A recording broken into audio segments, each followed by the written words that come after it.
Hello दोस्तों, आप सबका मेरे स्टोरी अड्डा में बहुत बहुत स्वागत है।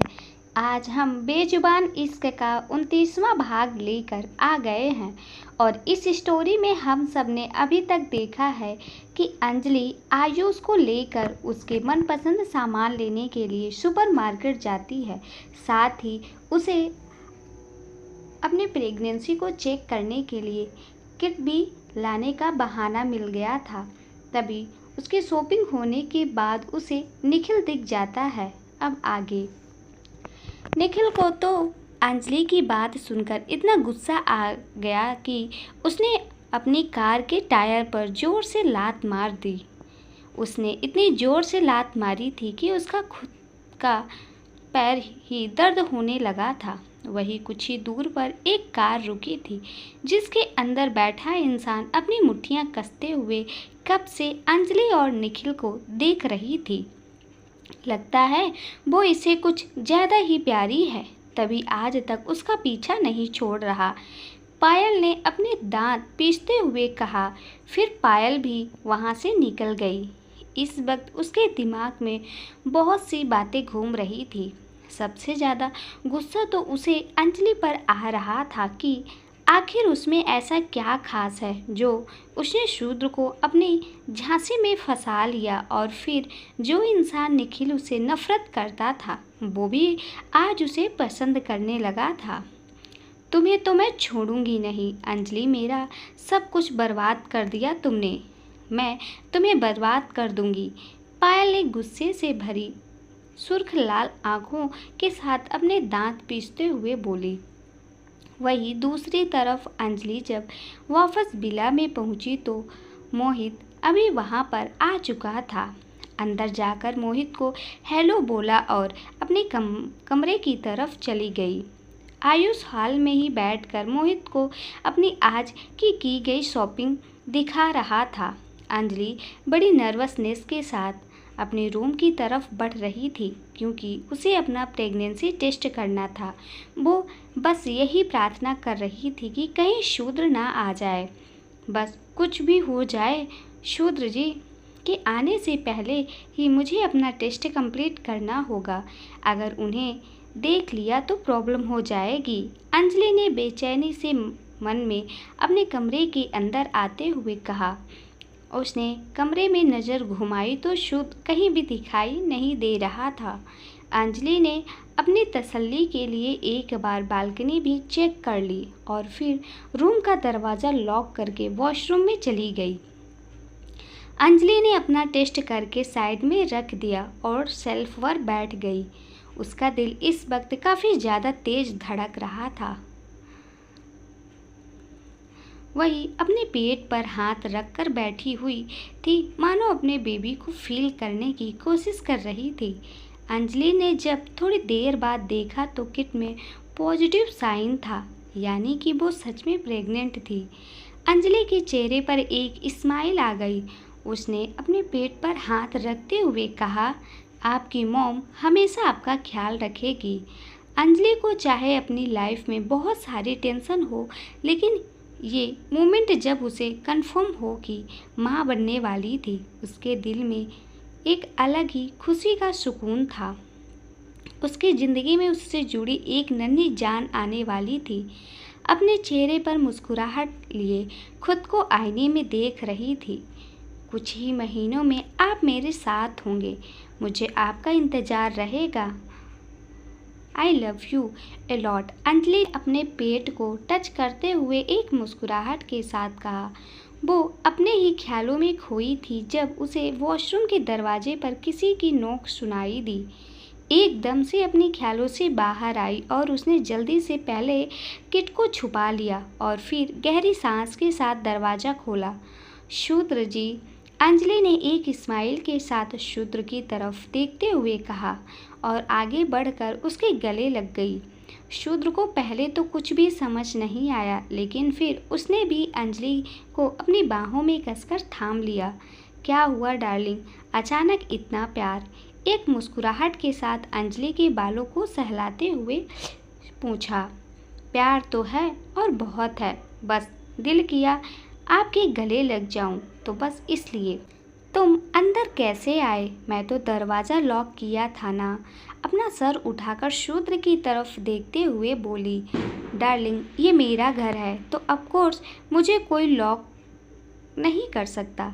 शूद्र ने एक तिरछी मुस्कुराहट के साथ बोला और फिर अंजलि के माथे पर किस कर दिया। शूद्र की किस ने अंजलि के चेहरे की मुस्कुराहट और गहरी कर दी थी। वो बड़े प्यार से शूद्र को देख रही थी कि दिल में तो इस वक्त यही ख्याल था कि जल्दी वो दोनों पेरेंट्स बनने वाले थे। उसे अब ये बात ज़्यादा सता रही थी कि शूद्र क्या कहेगा, क्योंकि वो जानती थी अगर उसका प्यार सच्चा हुआ तो उसे शूद्र से कोई भी अलग नहीं कर सकता। लेकिन वो फिर भी अभी शूद्र को ये सब नहीं बताना चाहती थी। वो पार्टी खत्म होने का इंतज़ार करना चाहती थी। अंजलि बहुत ज़्यादा खुश थी और वो शूद्र के सीने से लगी रही। वो शूद्र के बटन के साथ खेलना शुरू कर दी और अपने ही ख्वाबों में खोई थी और उधर के सीने पर सर रख कर अलग सी दुनिया में इमेजिन कर रही थी, जहाँ वो शूद्र आयुष के एक नन्हे मेहमान के साथ खुशहाली से जी रहे हैं। लेकिन अंजलि के बार बार बटन खोलने और बंद करने से शूद्र अपना कंट्रोल खो रहा था। उसने अंजलि की कमर पर हाथ चलाना शुरू कर दिया और उसकी ड्रेस की जिप एकदम से खोल दी। शूद्र के अचानक से ऐसा करने पर अंजलि की आंखें बड़ी हो गई और वो एकदम से हैरानी भरी निगाहों से शूद्र को देखने लगी। क्या हुआ? तुमने ही मेरा मूड बना दिया है। अब बटन खोलोगी तो उसे बंद मत करना। जो शुरू किया है उसे पूरा भी कर लेते हैं। शूद्र ने अंजलि की गर्दन पर होठ रखते हुए कहा। अंजलि एकदम से घबरा गई थी क्योंकि वो इस वक्त शूद्र के साथ इंटीमेट नहीं हो सकती थी। शूद्र बेड पर हमेशा ही बेकाबू हो जाता था और काफ़ी रॉफ हो जाता था। अंजलि किसी भी हालत में शूद्र के चंगुल से अभी के लिए बचना चाहती थी। हे शिव जी, कैसे बचूं शूद्र जी से? अभी शूद्र के साथ इंटीमेट नहीं हो सकती। अंजलि ने परेशान चेहरे के साथ मन में सोचते हुए कहा। हे भगवान, अब आप ही कुछ कीजिए। अंजलि ने थोड़ी घबराहट के साथ अपने मन में सोचते हुए कहा। शूद्र के हाथों ने अंजलि की ड्रेस हल्की हल्की उसके कंधों से नीचे की थी कि उन दोनों को आयुष की आवाज़ सुनाई दे गई। आंटी आंटी, भूख लगी है। शूद्र ने जैसे ही आयुष की आवाज़ सुनी वो एकदम से अंजलि से दूर हो गया और अंजलि ने भी जल्दी से अपनी हालत ठीक कर ली। शूद्र जी, जल्दी से मेरी जिप बंद करो, आयुष आ रहा है। अंजलि ने शूद्र की तरफ अपनी पीठ घुमाते हुए कहा। अंजलि पीठ देखकर शूद्र ने अपना सलाइवा गुटकना शुरू कर दिया। एक तो आयुष कि आ जाने से उसका बना बनाया मूड खराब हो गया था और इतनी बड़ी मुश्किल से खुद को कंट्रोल कर पा रहा था और अब भी उसे ऐसे तरीके से टॉर्चर कर रही थी। शूद्र को अंजलि की गर्दन के नीचे का तिल अट्रैक्ट कर रहा था। एकदम से आगे बढ़कर उसके तिल पर किस किया। शूद्र जी, क्या कर रहे हो? जीभ बंद करो चुपचाप। अंजलि ने शूद्र की तरफ मुड़कर एक बार छोटी आंखें करते हुए कहा और फिर आगे मुड़ गई। शूद्र ने छोटे बच्चों की तरह मुंह बना लिया और अंजलि की जीभ बंद कर दी। जीभ बंद होने के बाद अंजलि अभी एकदम से आगे बढ़ी ही थी कि दरवाज़ा खोलकर आयुष अंदर आ गया। आयुष को देखते ही अंजलि के चेहरे पर एक बड़ी सी स्माइल आ गई।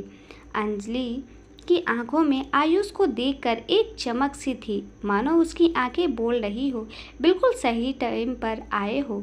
आयुष भागते हुए अंजलि के टांगों से लिपट गया। उसने एक मासूम सा चेहरा बनाकर अंजलि की तरफ देखते हुए कहा, आंटी भूख लग गई, मुझे दूध में चोको चिप डाल के दो ना। हाँ चलो बेटा। अंजलि ने एक बड़ी सी स्माइल के साथ आयुष की तरफ देखते हुए प्यार से बोला। अंजलि मन में भगवान का लाख लाख शुक्र कर रही थी कि उन्होंने उसे आज शूद्र से बचा लिया। वो तो काफ़ी ज़्यादा डर गई थी। आयुष को लेकर अंजलि खुशी खुशी रूम से बाहर चली गई और वहीं शूद्र मुंह बनाए रूम में ही खड़ा रहा। किसने बोला था बच्चे भगवान का रूप होते हैं? मेरा वाला तो शैतान का रूप है, हमेशा गलत टाइमिंग पर आता है, शूद्र ने मुंह बनाते हुए कहा और बेड पर जाके बैठ गया। अंजलि आयुष को अपने साथ नीचे किचन में ले आई और उसने आयुष को बड़े प्यार से शेल्फ पर बिठा दिया। अंजलि आयुष के लिए दूध में उसकी फेवरेट चोको चिप्स डाल रही थी। आयुष की नई आंखें अंजलि को ऐसा करते देख चमक उठी थी। आयुष ने अपने होठों पर जीभ चलाना शुरू कर दिया था। अंजलि उसके क्यूट एक्सप्रेशन देखकर मुस्कुरा रही थी। लगता है ये बहुत पसंद है आपको, अंजलि ने एक मुस्कुराहट के साथ बोला और चम्मच में वन बाइट खिलाते हुए आयुष से पूछा और उसके नज़दीक आकर खड़ी हो गई। आ करो, अंजलि ने आयुष की तरफ बड़े सूप वाले चम्मच में दूध के अंदर चोको चिप्स डाले हुए कहा। उसने बड़ा सा मुंह खोलकर एक ही मिनट में चम्मच से दूध चोको चिप्स पी लिए। उसकी नन्हे से चेहरे पर एक बहुत बड़ी स्माइल आ गई थी। आयुष के होठों से थोड़ा सा दूध टपक रहा था। अंजलि ने बड़े प्यार से आयुष के चेहरे से दूध हटा दिया। ये पसंद है ना मॉम, अब आपके लिए बाजार से यही लेकर आया करेंगी, अंजलि ने एक मुस्कुराहट के साथ आयुष की तरफ देखकर कहा। लेकिन इतना कहने के बाद अंजलि एकदम से चुप हो गई क्योंकि आयुष काफ़ी हैरानी से उसे देख रहा था। अंजलि को लग रहा था कि शायद उसने कुछ गलत बोल दिया था। उसे खुद को बिना सोचे समझे आयुष की मॉम नहीं कहना चाहिए था। अंजलि ने अपनी नज़रें झुका ली थी, लेकिन अगले ही पल उसने हैरानी से आयुष की तरफ देखा। आयुष के अगले शब्द में उसके दिल में एक खुशी जगा दी थी।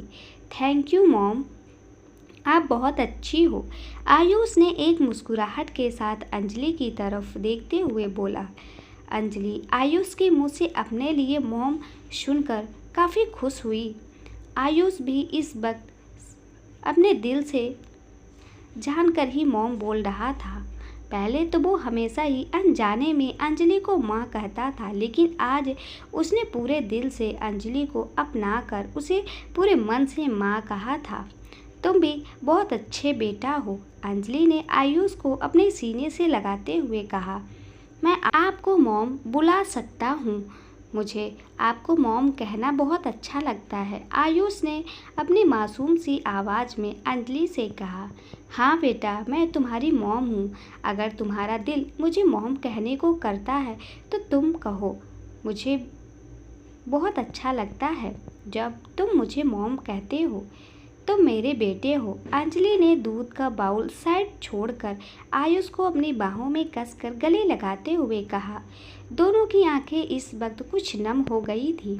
दोनों को ही ऐसा महसूस हो रहा था मानो उन्हें कोई अपना मिल गया हो, एक दूसरे पर अपना अधिकार मिल गया हो। कुछ देर बाद सभी लोग शूद्र के विला से बाहर खड़े थे। अंजलि बेसब्री से किसी के आने का इंतजार कर रही थी। अभी गाड़ी उनके टैक्सी के पास आकर रुकी और उसमें से जिया निकलकर बाहर आई। जिया की नज़र पहले अंजलि पर पड़ी तो उसने एक स्माइल पास कर दी और अगले ही पल उसकी नज़र मोहित पर पड़ी और उसके साथ में पकड़े सूटकेस पर पड़ी तो उसका मुंह बन गया। मैं इस लंगूर के साथ तो नहीं जाऊंगी, जिया ने अपने मन में मोहित को देखकर बड़बड़ाते हुए कहा। जिया मोहित को देखकर काफ़ी चिढ़ गई थी। उसे लगा था कि वह अंजलि और शूद्र के साथ जाएगी और ट्रिप के दौरान आयुष को कंपनी दे देगी, क्योंकि अंजलि तो शूद्र के साथ होगी। लेकिन मोहित ने यहाँ आकर उसका सारा प्लान और मूड खराब कर दिया। वही मोहित के चेहरे पर एक अलग मुस्कुराहट आ गई थी। पहले मोहित शूद्र और अंजलि के साथ नहीं आ रहा था, लेकिन जैसे ही उसने अंजलि के मुंह से सुना था कि जिया भी उसके साथ चल रही है तो वो एकदम से रेडी हो गया और उसने बहाना बना लिया कि उसे कल ही किसी मीटिंग में जाना था तो वो उन लोगों के साथ ही जाएगा। शुद्ध, हम सब एक टैक्सी में नहीं आएंगे, तो तू आयुष और अंजलि को लेकर इसमें चले जा और मैं जिया को लेकर दूसरी टैक्सी में आता हूँ। मोहित ने शुद्ध के पास जाकर कहा। पहले तो मोहित को छोटी निगाहों से देखा। विश्वास ही नहीं हो रहा था कि मोहित किसी लड़की के साथ एडजस्ट करने को तैयार था, क्योंकि मोहित ऐसा इंसान नहीं था जो एलिवेटर में एक लड़की खड़ी हो तो वो सीढ़ियों में जाता था, चाहे कितना भी लेट क्यों ना हो रहा हो। भाई, क्या जो मैं सोच रहा हूँ वो सच है? शूद्र ने एक आईब्रो उठाते हुए शक भरी निगाहों के साथ मोहित को देखते हुए पूछा। फिलहाल तू ज़्यादा मत सोच और मुझे अपनी कबूतरी के साथ थोड़ा टाइम स्पेंड करने दे। वैसे यह साल माँ के लिए काफ़ी अच्छा है ना, उन्हें दो दो बहुएं मिल जाएंगी, साथ ही अंजलि को भी अपनी सहेली से दूर नहीं होना पड़ेगा। मोहित ने आंखें चुराते हुए कहा। मानना पड़ेगा भाई आपको, दुनिया जहान में यही मिली थी, क्योंकि जितना मैंने इसके बैकग्राउंड के बारे में देखा है, यह काफ़ी जिद्दी और आइडियल किस्म की लड़की है। और बच के रहना, यह ब्लैक बेल्ट कराटे चैंपियन भी है, यह कबूतरी नहीं है भाई। बेस्ट ऑफ लक, शूद्र ने मोहित की तरफ देखते हुए एक छोटी सी मुस्कुराहट के साथ कहा। शूद्र की बात सुनकर मोहित ने बड़े स्टाइल से कहा। मोहित, सूर्यवंशी भी मटेरियल आर्ट में कम नहीं है, बराबर की टक्कर दूंगा। तू तो मुझे जानता ही है, मेरे प्यार के आगे कोई टिक नहीं सकता। इसे तो मैं कुछ ही देर में अपने प्यार में फंसा लूँगा, देखते हैं, बड़ी स्टाइल से अपनी शर्ट पहनते हुए कहा और अंजलि की तरफ चला गया। मोहित चाहे शूद्र के सामने काफ़ी स्टाइल से खड़ा था, लेकिन उसके जाने के बाद वो थोड़ा सा मुड़कर खड़ा हो गया ताकि किसी को भी उसका चेहरा दिखाई ना दे। जैसे ही वह दूसरी तरफ पलटा, उसका बेफिक्र चेहरा एक छोटे बच्चे जैसा बन गया। कैसा छोटा भाई है ये, अपने बड़े भाई की सेटिंग होने से पहले ही रिश्ता तोड़वाने पर लगा है। डरा कर तो ऐसे ही गया है जैसे मैं जेल से छुटी हुई मुजरिम से प्यार कर लिया हो। गांव बसा नहीं और आग लगाने के लिए पहले आ गए। लेकिन यार, कहीं सच में ये कबूतरी मेरा पोपट ना बना दे। मोहित ने रोंदू सा मुंह बनाते हुए अपने मन में सोचा। तभी राघव भी अपना सूटकेस बांध कर आ गया। सॉरी सर, आपको वेट करवाया। राघव ने एक सॉरी एक्सप्रेशन के साथ शूद्र को देखते हुए बोला। कोई बात नहीं भाई, आज लेट होने पर माफ़ी है, क्योंकि आज वैलेंटाइन डे है। मोहित ने राघव को छोड़ते हुए बोला। क्या बड़े भैया, क्यों जले में नमक छिड़क रहे हो? मैं भी आपकी पार्टी से ही हूँ। मेरी कभी कोई गर्लफ्रेंड नहीं थी और ना ही शायद कभी बनेगी। राघव ने मुंह बनाते हुए बोला।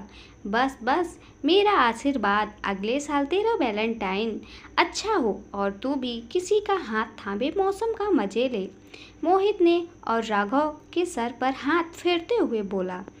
आप रहने दीजिए भाई, अपने आशीर्वाद दिया तो अगले 7 जन्मों तक मेरा वैलेंटाइन सूखा ही जाएगा। और रही बात मौसम का, तो वो बिजलियाँ गिरेंगी, मुझ पर बिजलियाँ। राघव ने मोहित की तरफ देखते हुए एक स्माइल के साथ कहा। राघव की बात सुनकर सभी हंसने लगे, वही मोहित जो राघव की बात पर थोड़ा चढ़ गया था। जैसे उसने जिया की मुस्कुराहट देखी, यह तो कुछ कहना ही भूल गया। बस एक तक जिया को खिलखिलाकर मुस्कुराते देख बेसुध निहार रहा था। शूद्र भी मोहित को नोटिस कर रहा था। आज उसने पहली बार राघव की बात का उल्टा जवाब नहीं दिया था। लगता है भाई सीरियस हैं, इस बार मुझे बीबी के साथ भाभी भी मिल जाएगी। शूद्र ने मोहित की तरफ देखकर एक मुस्कुराहट के साथ मन में सोचा। कुछ ही देर बाद सभी लोग एयरपोर्ट के लिए निकल गए। शूद्र अंजलि और आयुष के साथ बैक सीट पर बैठा हुआ था। राघव टैक्सी ड्राइवर के साथ आगे वाली पैसेंजर सीट पर बैठा हुआ था। वही जिया मोहित के साथ दूसरी टैक्सी में बैठी हुई थी। मोहित तो जिया को ही निहार रहा था, लेकिन जिया तो मोहित को पूरी तरह से अवॉइड कर रही थी। अरे इतनी बुरी शक्ल भी नहीं है मेरी, यहाँ भी देख लो एक बार, मोहित ने अपने मन में बड़बड़ाते हुए कहा। पता नहीं कब इस लंगूर से पीछा छूटेगा, जहाँ जाती हूँ वही आ जाता है। शूद्र भी अपने मैनेजर और बॉडीगार्ड को अपने साथ लेकर घूमते हैं।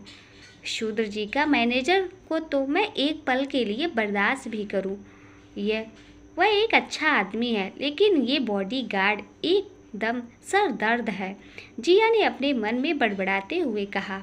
उसे लग रहा था कि मोहित शूद्र का बॉडीगार्ड है। उसने कभी भी शूद्र को मोहित को भैया बुलाते हुए नहीं सुना था। वह जिस तरह से मोहित और राघव एक दूसरे से बात कर रहे थे, जिया को लगता था कि शायद मोहित भी शूद्र का एम्प्लॉई है, क्योंकि राघव मोहित को भाई बोलता था और शूद्र को सर। उसके दिमाग से यही ख्याल था कि अगर मोहित भी शूद्र की फैमिली से होता तो शायद राघव उसे भी सर ही बोलता। अरे यार बस करो, कितनी गालियाँ दोगी मुझे? लगता है आज ही इतनी बुराई करके मेरे जन्म भर के पाप आज ही धुल दोगी। मोहित ने जिया के चेहरे की तरफ देखते हुए पूछा। मोहित ने दादी से सुना था, अगर कोई हमारी बुराई करे तो हमारे कुछ पाप कट जाते हैं। और जिया तो मन में सोचते हुए अजीब एक्सप्रेशन दे रही थी, जिससे मोहित को यकीन था वो उसी की मन में गालियां दे रही थी। जब वो लोग एयरपोर्ट पहुंचे तो शूद्र का मुंह बन गया, क्योंकि सामने दीपक खड़ा था। उसने जिया और अंजलि को देखकर हैंड वेव किया, जिससे ये भी क्लियर हो गया कि वो उन्हीं के लिए आया था। ये मुर्गा फिर आ गया, शूद्र ने गुस्से से दीपक को देखते हुए सोचा। दीपक को देखा तो उसकी नज़र दीपक से होती हुई सीधा शूद्र पर आ गई।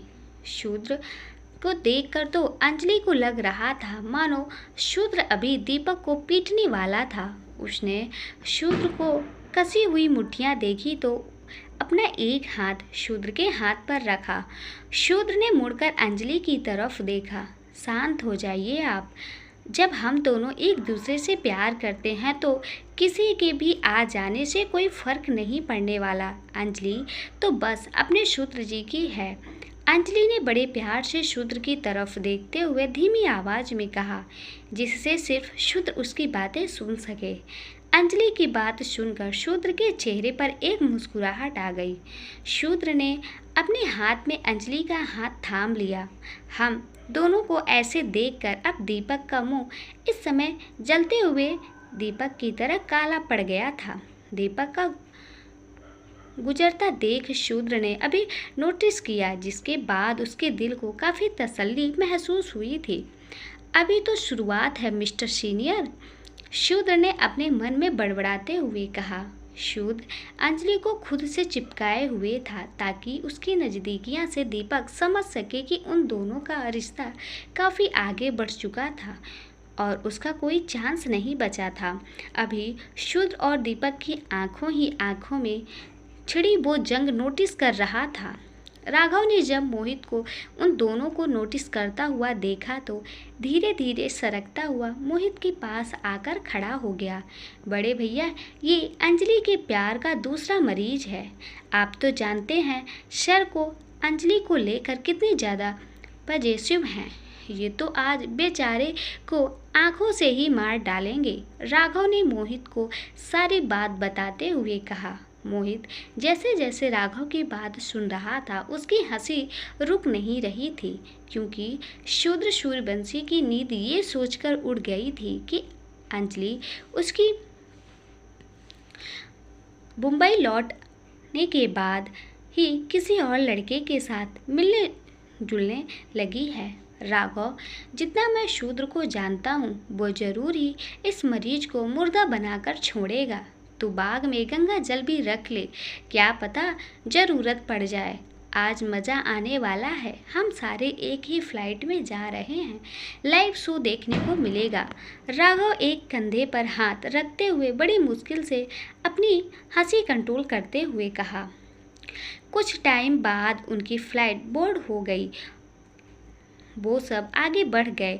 वो सभी लोग लगभग 3 घंटे के सफ़र के बाद मुंबई एयरपोर्ट आ गए।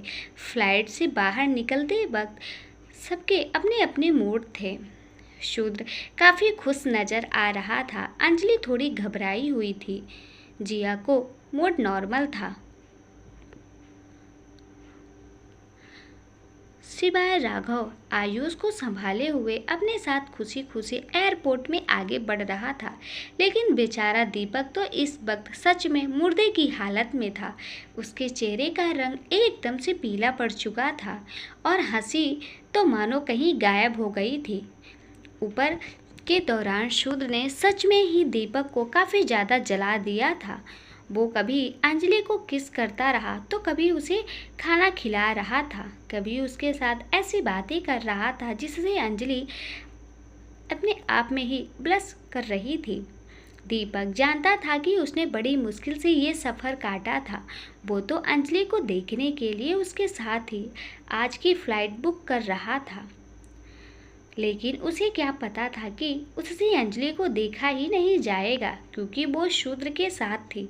अंजलि ने एक बार जिया की तरफ देखा और उसके फ़ोन की तरफ इशारा किया, जिससे जिया ने अपना फ़ोन खोल कर देखा। उसमें अंजलि का एक मैसेज आया हुआ था। उसने अंजलि को मैसेज कर अंजलि के पास आते हुए बोला, यार तू आज मेरे साथ चलना, कितने दिनों बाद आज यहाँ आई हूँ तो अकेले रूम में मेरा मन नहीं लगेगा। प्लीज़ आज एक रात मेरे साथ रुक जा, कल वापस चली जाना। शूद्र जिया की बातों से इरिटेट हो गया था, क्योंकि वो नहीं चाहता था कि अंजलि उससे दूर हो। जिया और अंजलि फिर एक साथ शूद्र की तरफ देख रही थी। उन्हें थोड़ा डर भी लग रहा था कि कहीं शूद्र उन्हें मना ना कर दे, शूद्र कहीं मुझ पर गुस्सा ना कर दे। एक तो इसे बचाने के चक्कर में मैं बलि का बकरा बन जाऊंगी। जिया घबराते हुए शूद्र की सुलगती आंखों की तरफ देखते हुए मन में कह रही थी, हाँ हाँ क्यों नहीं, मैं चलती हूँ, आज रात तेरे साथ रुक जाऊंगी। आज तो शूद्र की कभी काफ़ी ज़्यादा काम होगा, क्योंकि कल शाम को तो पार्टी है, तो वो भी बिजी रहेंगे, तो मेरा भी मन नहीं लगेगा। अंजलि ने एक नकली हंसी के साथ शूद्र की तरफ देखते हुए कहा। अंजलि ने फिर शूद्र की तरफ देखा जो उसे ही देख रहा था। अंजलि का दिल बस एक ही प्रार्थना कर रहा था कि कहीं वो मना ना कर दे। भगवान बस आज रात के लिए मुझे शूद्र जी से बचा लो। कल रात मैं वैसे भी अपनी प्रेगनेंसी के बारे में शूद्र जी को सारी सच्चाई बता दूंगी। बस आज ये मुझे जाने से ना रोकें। कल शाम तक मैं किसी न किसी तरह हिम्मत जुटा ही लूँगी। शूद्र कुछ कहने के लिए अपने होठ खोलने वाला था कि अंजलि ने जल्दी से अपने दोनों हाथ से उसका एक हाथ थाम लिया और बड़ी धीमी आवाज़ में फुसफुसाते हुए बोली, शूद्र जी मुझे आज जिया के साथ जाने दीजिए। वो बेचारी यहाँ अकेली है और साथ ही आप तो जानते हैं शादी से पहले लड़की ससुराल में नहीं रहती, लेकिन आंटी मुझे आपके साथ रहना है। मुझे लगा आप मेरे साथ चलोगे। आयुष ने अंजलि के टांगों से लिपटे हुए कहा। फिर सभी का ध्यान आयुष की तरफ चला गया। अंजलि ने अपने घुटनों पर बैठकर आयुष को अपनी बाहों में थाम लिया और बड़े प्यार से बोली, बेटा आज आंटी जिया आंटी के साथ रुकेंगी। आप तो बड़े गुड बॉय हो, लेकिन जिया आंटी को अकेले में डर लगता है। प्लीज़ आंटी को आज उनके साथ जाने दीजिए, फिर कल से तो आंटी रोज़ आपके साथ ही रहेंगी। मैं जानती हूँ आप बहुत समझदार हो, अपनी मॉम की बात समझ रहे होंगे। आयुष ने बड़ी मासूमियत के साथ हाँ में गर्दन हिला दी। इसके बाद अंजलि ने फिर से शूद्र की तरफ देखा तो उसने भी एक गहरी सांस भरते हुए हाँ में गर्दन हिला दी। और उधर से परमिशन मिलने के बाद तो मानो जैसे अंजलि साथ में आसमान पर चढ़ गई थी। थैंक यू शूद्र जी, सच में बहुत अच्छे हो और हमेशा मेरी हर बात मानते हो। अंजलि ने एक स्माइल के साथ शूद्र की तरफ देखते हुए बड़े प्यार से कहा। शूद्र ने कुछ नहीं कहा, क्योंकि वो बस अंजलि की खुशी के लिए उसे जाने दे रहा था। लेकिन उसका दिल उससे दूर नहीं होना चाहता था। जिया ने अंजलि का हाथ पकड़ लिया और उसे अपने साथ ले जाने लगी। अब चल, इससे पहले कि उसका मूड बदल जाए। जिया ने हल्का सा चलता हूँ, रुको मेरे लिए। दीपक भी उन दोनों के पीछे चल रहा था। उसे भी उन दोनों के पीछे जाते हुए देख शूद्र के चेहरे के एक्सप्रेशन सीरियस हो गए। एक अनार दो बीमार, मोहित ने शूद्र और दीपक को देखते हुए बड़बड़ाया। तो दोस्तों, अगर ये स्टोरी आपको अच्छी लगी हो तो वीडियो को लाइक